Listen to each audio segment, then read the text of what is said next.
Bonjour à tous. Il s'appelait André Baobam. Nous l'appelions Amo.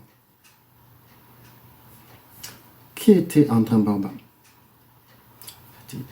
Un homme d'État, un responsable de parti politique, un aimé du peuple, un opposant à la dictature d'Ali Bongo Ondimba. André Baobam nous a quittés dans des conditions mystérieuses, mais nous gardons le souvenir de quelqu'un de franc, de quelqu'un de sincère depuis son appel de Barcelone. Et pour cela, nous voudrions que les Gabonais n'oublient pas, que les Gabonais se souviennent qu'il y a des gens qui se sont battus pour ce pays. Nous essayons de passer quelques-uns de ces meetings, ou plus précisément quelques-unes de ces interventions, notamment à Libreville, à Port-Gentil. André Baobam, ce fut un monsieur, un véritable opposant. Pas un opposant mendiant, pas un opposant parasite, pas un opposant cafard, mais un vrai opposant digne pour ce pays. Il n'y en a plus beaucoup, mais il y a encore quelques-unes des personnes qui sont là. Et le souvenir d'André Baobam restera jamais gravé dans nos mémoires, comme celui qui incarnait le véritable changement, celui qui incarnait la cassure réelle entre ce qui s'est passé antérieurement et puis la nouvelle personne qu'elle était devenue.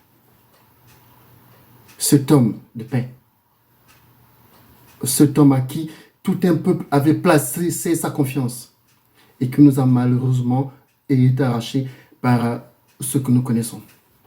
Ça fait mal, c'est vrai. Ça donne envie de pleurer, c'est vrai. Mais gardons le souvenir de quelqu'un de franc. Gardons le souvenir de quelqu'un d'humble. Gardons le souvenir de quelqu'un qui voulait développer ce pays, qui voulait changer ce pays, qui avait apporté un sang neuf. André Baobam a su fédérer le peuple, de par son discours, de par sa position, de par ses interventions, de par son charisme. André Baobam, Amo. Souvenons-nous de cette personne.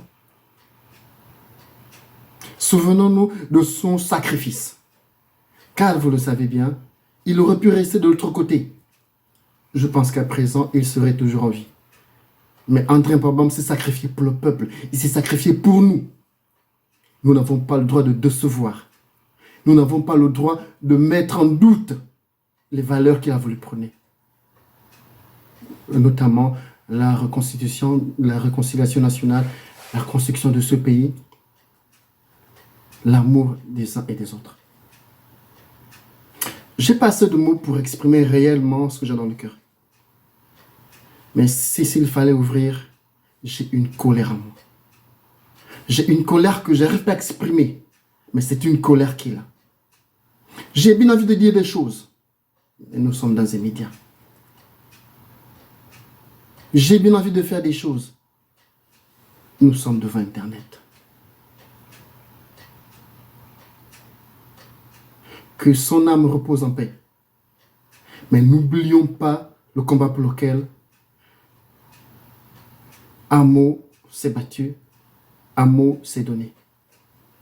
Comme Jésus s'est donné à la croix pour le peuple des chrétiens, André Baobam s'est donné pour la paix du Gabon.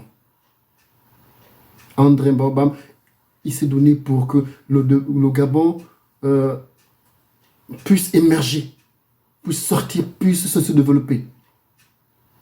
N'éteignons pas cette flamme. N'éteignons pas son feu. N'éteignons pas ça. Nous avons besoin de développer notre pays. Ce pays, nous allons le développer. Nous ne pouvons pas laisser une fois de plus le Gabon entre les mains de brigands. Nous ne pouvons pas le faire. Nous ne pouvons plus laisser le peuple être manipulé par des opposants, comme j'ai dit tantôt, des opposants parasites, des opposants cafards, des opposants crèvent la faim. Ce ne sont pas des opposants. Et ce genre de personnes, le Gabon n'en a pas besoin. Je vous laisse regarder ces images d'André Baobam. Merci à vous.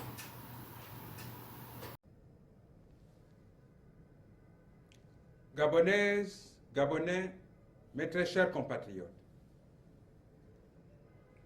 demain sera meilleur qu'aujourd'hui. C'est la promesse d'Omar Bongo Ondimba aux Gabonaises et aux Gabonais lors des élections présidentielles de 2005. Quelque temps plus tard, le 1er décembre 2007, au cours de cette allocution, qui sera désormais son testament politique, il a rappelé sa détermination à poursuivre cet objectif envers et contre tout. Le destin ne lui a malheureusement pas permis de réaliser cette forte espérance.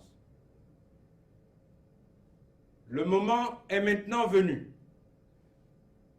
Une autre génération reprendra le flambeau, car le chantier est permanent et les ouvriers doivent s'y atteler, nous a-t-il dit ce même jour.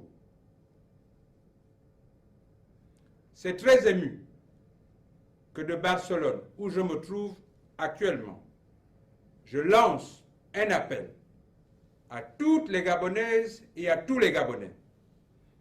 J'invite, sans exclusive, au dépassement de chacun et au rassemblement de tous.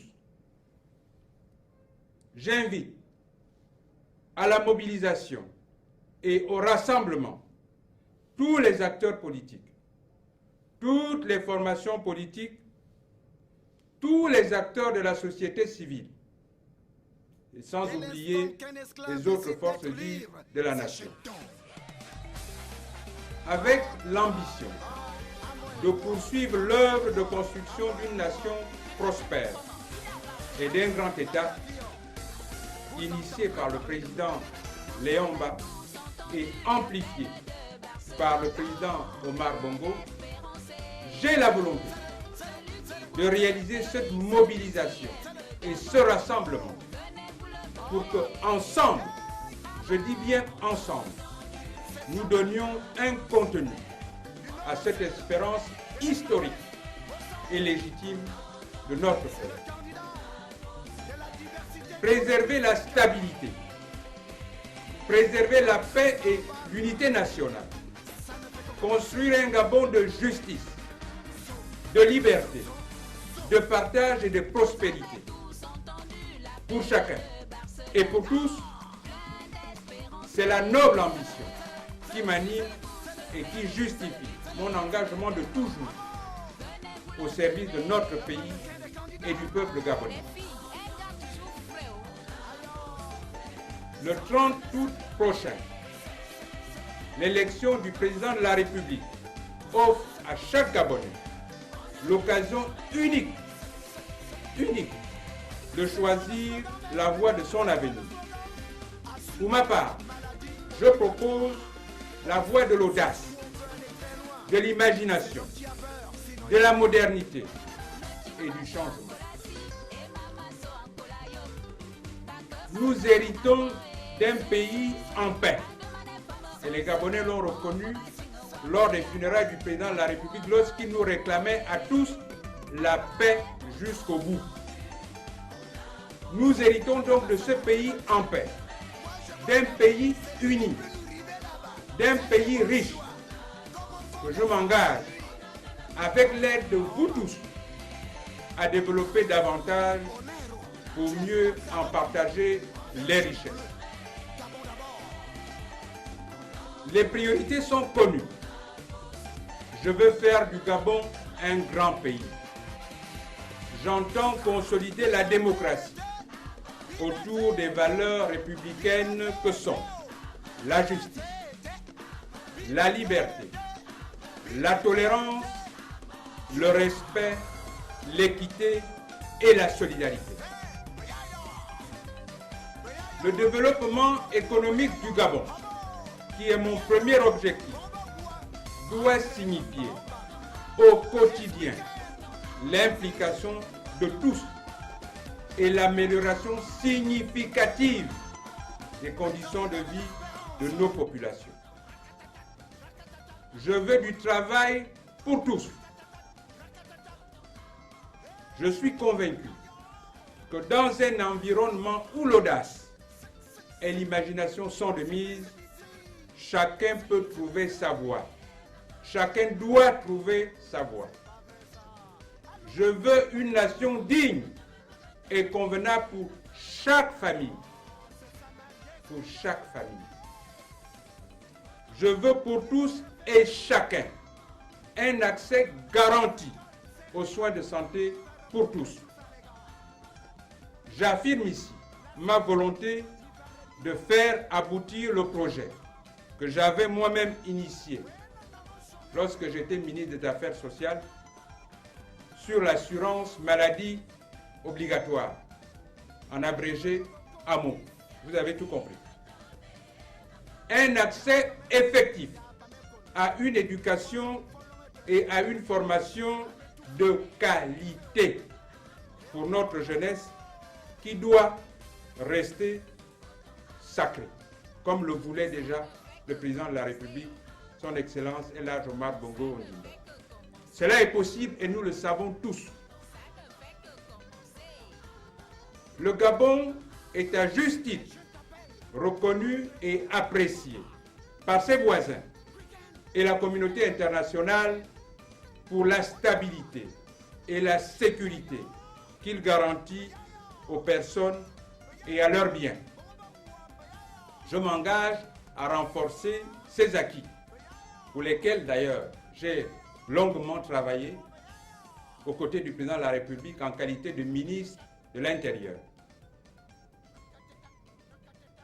Je ne connais aucune école au monde qui prépare à la fonction de président de la République.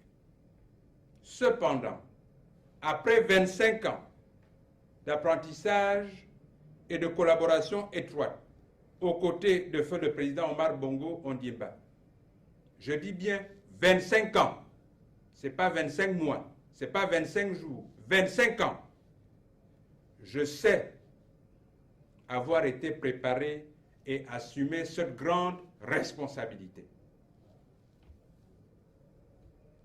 Je mesure combien le chemin à parcourir sera long et les chantiers seront nombreux.